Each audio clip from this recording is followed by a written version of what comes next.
Apple resources private limited. Wood apple resources में आप सभी का स्वागत है। कक्षा दूसरी हिंदी। मैं आपकी शिक्षिका धरा हूँ और ये हैं आपके दोस्त। मैं वुप्पी। मैं हैप्पी। आज हम पढ़ने वाले हैं पाठ 11 लक्ष्मीबाई। इस पाठ के द्वारा हम लक्ष्मीबाई और उनकी बहादुरी के बारे में जानेंगे। बच्चों, भारत को आज़ादी दिलवाने के लिए कई लोगों ने अपने प्राणों का बलिदान दिया है।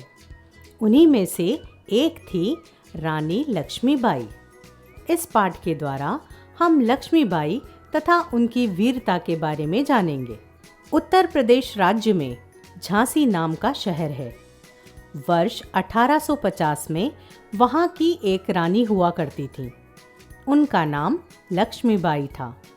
रानी लक्ष्मीबाई के बचपन का नाम मनु था। वह बहुत बहादुर थीं। बच्चे जब छोटे होते हैं तब उन्हें खिलौनों से खेलना अच्छा लगता है, पर इसके विपरीत रानी लक्ष्मीबाई अस्त्र शस्त्रों से खेलती थीं। उनके शस्त्रों में मुख्य शस्त्र बर्छी, ढाल और कृपाण थे। लक्ष्मीबाई के पास पवन, बादल और सारंगी नाम के 3 घोड़े हुआ करते थे। लक्ष्मीबाई का विवाह राजा गंगाधर राव से हुआ था। एक बार राजा गंगाधर राव बीमार हो गए। ऐसे ही कई दिन बीत गए। उनकी बीमारी ठीक नहीं हुई। कुछ दिनों बाद बीमारी के कारण उनका देहांत हो गया। राजा गंगाधर राव की मृत्यु के कारण संपूर्ण झांसी की जनता दुख में डूबी थी। उस समय भारत देश के कई राज्यों पर अंग्रेजों का शासन था। राजा गंगाधर राव की मृत्यु का फायदा उठाकर अंग्रेजों की सेना ने झांसी पर हमला कर दिया। उस समय रानी लक्ष्मीबाई बिल्कुल भी डरी नहीं। उन्होंने हिम्मत और ताकत से झांसी की बागडोर संभाली और अंग्रेजों का डटकर सामना किया। लक्ष्मीबाई के साहस के आगे अंग्रेजों की सेना को पीछे हटना पड़ा। इसके बाद तो अंग्रेजों ने रानी को परेशान करना छोड़ दिया होगा। नहीं एपी, एक बार हारने के बाद अंग्रेज पूरे जोश के साथ फिर से वापस आए। उस समय उन्होंने भारत के कई राज्यों पर आक्रमण किए। भारतीय भी पीछे नहीं रहे। पूरे भारत में आज़ादी की लड़ाई की जंग शुरू हो गई थी। रानी लक्ष्मीबाई ने भी अपनी सेना का संचालन करते हुए लड़ाई में भाग लिया। वे घोड़े पर बैठकर बड़े ही साहस के साथ अपनी सेना के साथ दुश्मनों से लड़ती रहीं। अंग्रेज़ों से लड़ते लड़ते रानी लक्ष्मीबाई जख्मी हो जाती हैं। उनके शरीर में हर जगह घाव हो गए थे। घायल अवस्था में भी रानी दुश्मनों से अपनी आखिरी सांस तक लड़ती रहीं। रानी आज हमारे साथ नहीं है, पर उनकी बहादुरी तथा साहस के कारण हम सब भारतवासी उन्हें नमन करते हैं। उनकी वीरता पर प्रसिद्ध कवयित्री सुभद्रा कुमारी चौहान ने एक कविता लिखी है। आइए हम उस कविता की 4 पंक्तियां सुनते हैं। बुंदेले हर बोलों के मुंह हमने सुनी कहानी थी, खूब लड़ी मर्दानी वह तो झांसी वाली रानी थी। तो बच्चों, रानी लक्ष्मीबाई के जीवन से हमने यह जाना कि जीवन में हमें बहादुर और निडर बनना चाहिए। व्याकरण, पर्यायवाची शब्द। आओ बच्चों, जाने पर्यायवाची शब्दों के बारे में। अंबर, आकाश। जी शिक्षिका। बच्चों, क्या आपको आपके नाम का अर्थ पता है? नहीं। क्या आप दोनों को पता है कि आप दोनों के नाम का एक ही अर्थ है? एक ही अर्थ? क्या? बच्चों, अंबर और आकाश दोनों शब्द का अर्थ आसमान होता है। ऐसे शब्द जिनके अर्थ समान होते हैं, इन शब्दों को पर्यायवाची शब्द कहते हैं। आइए वाक्यों के द्वारा समझते हैं। जैसे सुमन सुंदर है, पुष्प सुंदर है, कुसुम सुंदर है।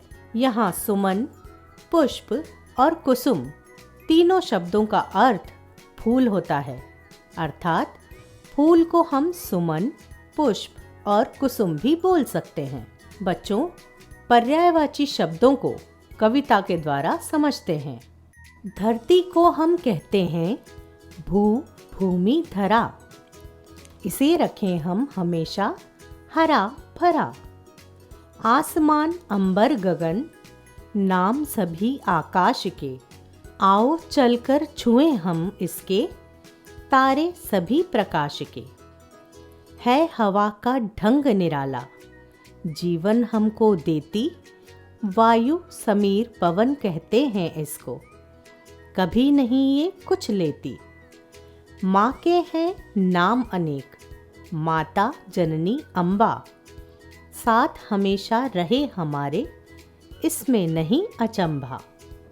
बच्चों, धरती को धरती के अलावा हम भू, भूमि, धरा कह सकते हैं। उसी प्रकार आसमान को हम आकाश, अंबर और गगन, तो हवा को वायु, समीर, पवन भी कहते हैं। आप आपकी माँ को क्या कहकर पुकारते हैं?